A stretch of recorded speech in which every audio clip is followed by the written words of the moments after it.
guys. Welcome to a new episode of our podcast. Today we're continuing with the niyamas, and actually we reached the end. So this is the final niyama, which is Ishvara Pranidhana, right, Monica? And I think it's one of the most complex ones, and maybe that's why it's the last one as well. Yeah, it's good to approach them in order. Hi, everyone. So this one is made up of two words. One is Ishvara, which translates as supreme being or deity or God or Brahman, as we call this concept in the Hindu culture, or as the ultimate reality. So this sounds a bit scary, right? Or a bit overwhelming. And the second word is pranidhana, which means fixing, and something along these lines of fixing. So in a literal translation, we're advised to surrender to this supreme being, right, or to our higher self, which in essence means cultivating a deep relationship with the universe and making a point to offer each action that we do to something bigger than us. And this is important in yoga because yoga itself means acknowledging the fact that we are part of a bigger scheme, that we are part of the universe and we are merely a drop in the ocean, but the ocean holds all of us drops together in its being, in its entity. But in modern yoga, we translate Ishvara Pranidhana as to surrender in general. And we can analyze this from several points of view, including in a yoga practice or in asana practice. It's also about devotion and dedication, I would say. Dedication is important to me. I try to practice yoga with dedication, regardless of the type of yoga that I'm practicing. And of course, I'm sure you will agree, Alex, that God is such a God, it's such a very tricky word, no? To work with, to talk about. So many of us even find the concept of discussing God or several gods, depending on the culture you're talking about, right? It's quite uncomfortable. It's quite intimate, right? It's discussing your belief and religion is almost as intimate as you were discussing your own sex life or something. It's so private.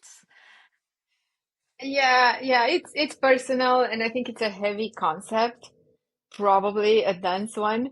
And it can mean a lot, I guess, or it can mean different things for different people.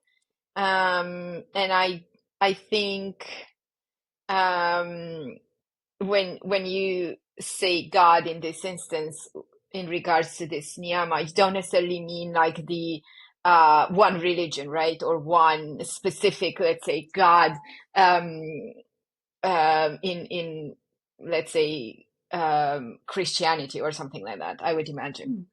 Yeah, no, of course, absolutely.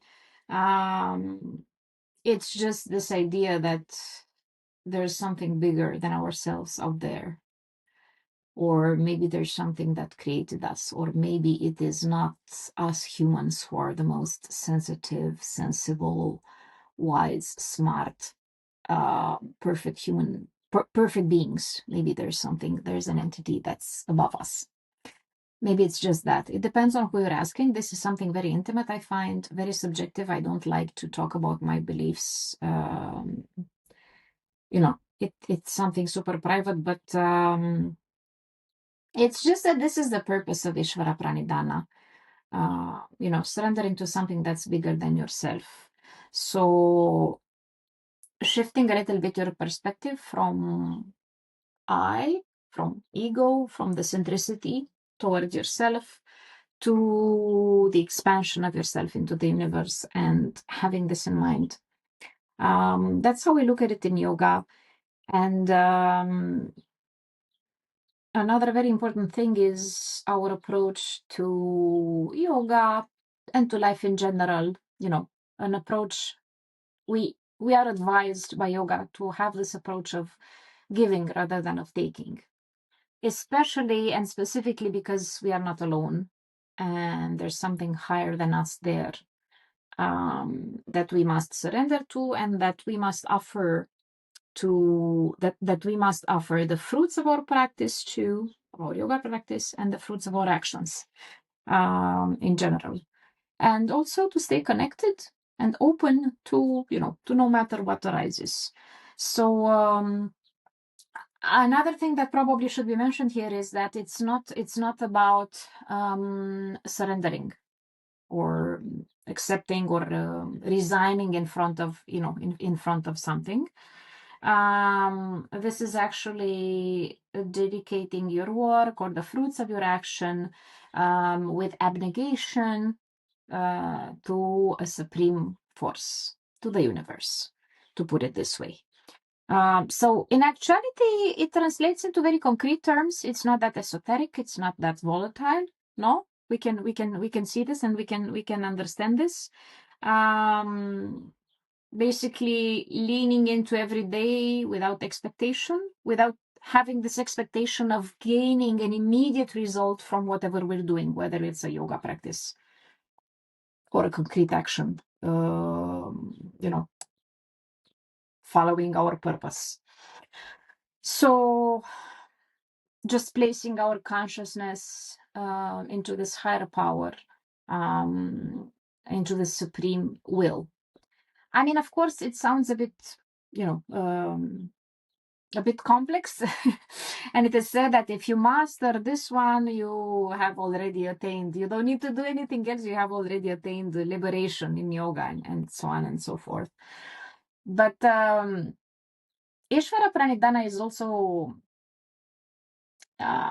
entailing this fact that we no longer direct this energy towards ourselves, but rather, towards ourselves and our personal dramas. But we are, in fact, in this ultimate pursuit of the oneness and of us being one with the universe as a whole and being a part of it. So this, of course, can mean many things for different people, but we can translate this into more concrete terms, like, for instance, in asana practice,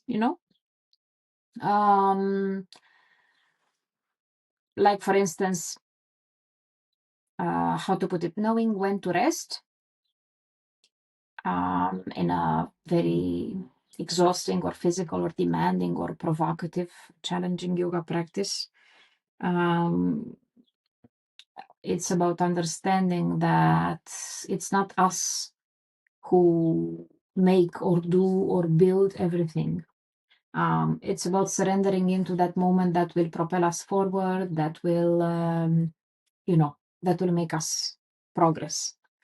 So that's one thing. And then probably also non-attachment, like I said something, I'm not attaching to it. I am letting it go. I am surrendering in this, in front of this conversation or in front of this concept. So all of this is also about understanding humility or humbleness, more like it, in the sense that there's always someone that's greater than us. We are not at the center of the universe, and we are all one. And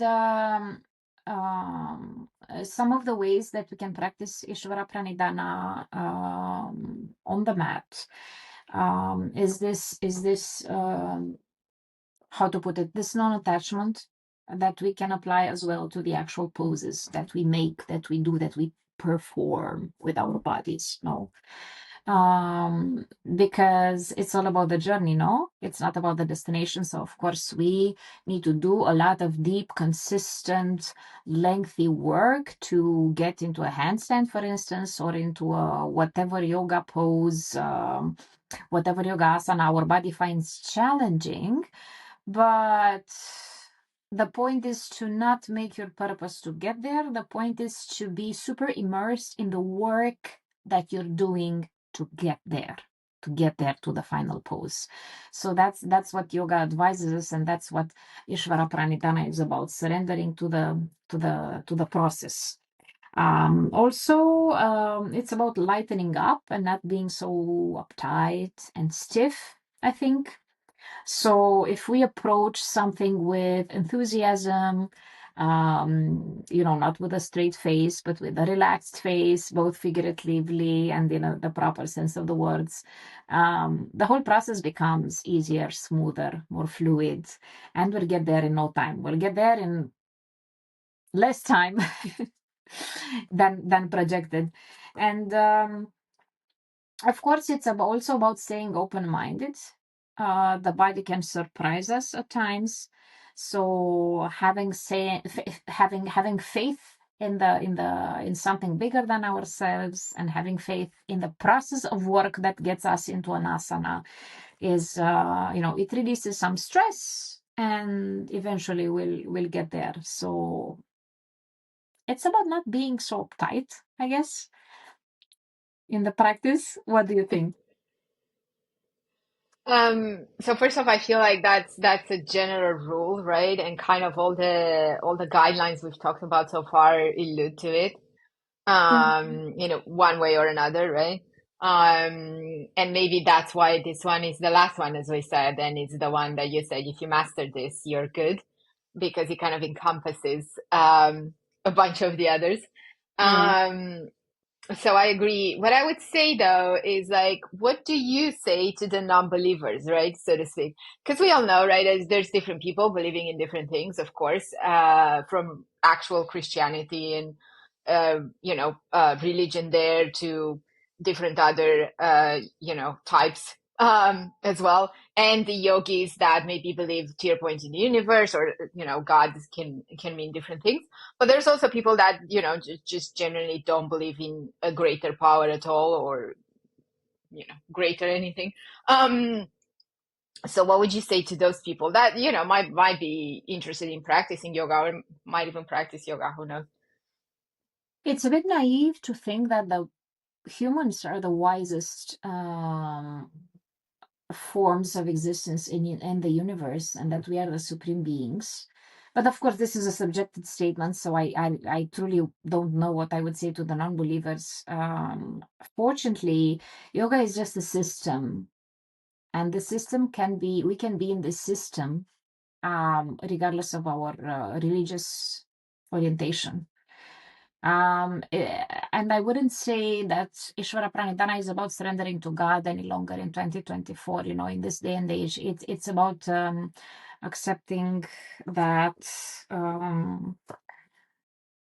it's wise to let go of the result, and to have this concept of dedication and devotion in mind. It can be dedication and devotion to anything, really, if you ask me. So if you think about the very simple process of breathing, no? So we practice Ishvara Pranidhana every time we breathe properly in the yogic way. So just by noticing how to put it, the wonder, the magic of our inhalations and of our exhalations, the body just breathing itself and aligning itself with the universe and with whatever's outside of it, outside of this body. This in itself is a surrender to the greatness of the universe. It's not that big of a deal, uh, honestly. So maybe a good approach for the non-believers, whatever they are, is just be present and try to notice a little bit what's outside of you, and how do you integrate your being into the whole universe. And you cannot tell me that there's nothing else out there. Cannot. You can see that there's something else out there just by noticing your breath, honestly. Um, but do Give it a try. you? Give it a try. Yeah. Do you feel though that yoga can convert you from a non-believer to a believer? No, um, we must be wiser than that. It's not, I mean, a believer in what? Um, it's also Uh, very dependent on our other intrinsic inner beliefs, right? mhm. I don't see yoga as a tool of getting more connected with God, but maybe more connected with spirituality, and that's an intimate thing that has very that has a variety of meanings for us. Mhm. So Yeah. yes, get closer to the divinity, but first and foremost, we get closer to the spirituality. I have yet to meet a person who says, "No, I'm the master of the universe and I am the smartest there is." I have not met or read about such a person. Okay. Well, I feel like yoga does connect you more to spirituality. Um, at least for me, it did, right? So, Of course. Yeah. um, it can Yeah. do, but I guess it also means that it might not be the case for everyone. I think it really depends, on your background and culture. It would be a mistake to associate or um, yoga with one's religion or to mix them up. We can be spiritual without being religious. To me, spirituality is accepting that we are all one. And this is the exact literal meaning of the word yoga. It's about yuj, which is unification. So, yeah, that's how it is. And to more concrete terms, Ishvara Pranidhana is about surrendering not only to a higher power, but accepting that if we are, how to put it, if we are so super focused on the goal, we might miss the journey. So rather just practice for the sake of practice and you'll get there. That's how I look at things. And that to me is surrendering. Surrendering to the process. So one of the way we look at Ishvara Pranidhana on the mat as well is that if we constantly force posture and that we constantly try to ask from ourselves more than the body can give at that present moment, it's not okay. We're taking the body and the mind into a fight and flight mode. So it doesn't feel safe anymore. It doesn't feel natural anymore. It feels like a struggle. So that's not how yoga is supposed to feel like, right? So as a consequence, it also limits your progress and it limits your flexibility. So if physical flexibility is your goal for yoga practice, then for sure, always you must remember that uh, a constant practice is more important than an exhausting practice. Show up on the mat and surrender to the work, surrender to the process, practice Ishvara Pranidhana, and then you will progress. Also, you won't be able to breathe properly into an asana if you force the asana.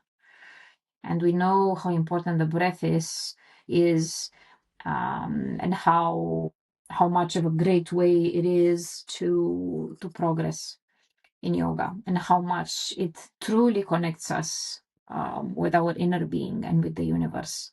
So yet another reason for which we should not force the physical practice. Another very subjective interpretation of Ishvara Pranidhana, I think it's perfect to be mindful of Ishvara Pranidhana if you're a control freak or a perfectionist, as I am. So, because of course, control is an illusion, we are not the ones who are in control, as far as I'm concerned. So, we need to accept that the day might not go as planned. that in spite of the fact that we invested a lot of time into thorough planning of the day or of the event or of the project, it will be quite different than initially thought. So apart from the fact that we must let go and surrender in front of, we must let go of expectations, and surrender in front of the present unpredictability. Everything can be unpredictable. Apart from this, we must also lose our sense of self-importance, because we're so small in the bigger scheme of the universe. So of course anything can happen to us. I remember I used to really love event producing, participating, speaking at events, joining events as a participant, but also, working working for them from start to finish. So with events, there's this thing that's always a red thread of organizing an event, is that regardless of how much you plan it, there's always something that will go as a surprise. And of course, you as a project manager, I'm sure you will agree with me that regardless of how much you plan everything, you must truly surrender to the process and accept that you will have surprises along the way, I think. No? What do you think? Yeah, I mean, you can't control the outcome. You can only do your best. And as long as you know you've done your best, at least from my perspective, that's all you can, that will, from my side, will make me, let's say, sleep at night, so to speak. Sleep okay at night, knowing that, I've done my best. I couldn't do more. So, what I can control is that. Everything else is probably not something I can control. Although I will say, as a project manager, I feel like a good planning accounts for about 80% of the success of that project. So if you fail to plan, you're planning to fail, basically. So Really needed, isn't it? so Proper plan. it definitely needs a plan, but yes, you have to. I think it's almost common sense, but maybe not, or maybe it's a challenge even if it's common sense, to be like, yeah, I planned to the best of my abilities and I'm doing my best, but I can't control what will happen. And if I were to give the specific example, for me as a project manager working with, external clients, but just in general, working with people, you cannot control how other people react or are gonna, do things. So, you can only control what you can do to a certain degree. So yeah, you have to be open to the fact that some stuff can happen and you're not going to be able to do anything about it. It just matters how you're going to react to it. No, but imagine if you can't fully control your mind or your body or your emotions, I mean, what are the chances that you may be able to control the world outside of you? Slight Control other chances. people. Yeah. Yeah. Yeah. So, Yeah. yeah, it's a mistake to begin with. Yeah. So this is what Ishvara Pranidhana is all about. And of course, the obvious benefits are that when we are mindful of it, we enjoy the benefits of it. And some are clarity, peace, calm, serenity. Because if you accept that you're not always in control, and if you surrender the fruits of your work to a higher power, it's really fulfilling, I would say. And you're in the yoga state already. Yeah. So all you yogis out there, be mindful of this as well, of Ishvara Pranidhana. Yeah. And that concludes niyamas, right? We've kind of said already that this is the last one, and we do have one more episode on yamas. So guys, stay tuned for that. But I think that's it for today, right, Monica? Yes, that's it for today. See you in 2 weeks. Be well, be safe. Bye. Yeah. Bye, guys. See you soon.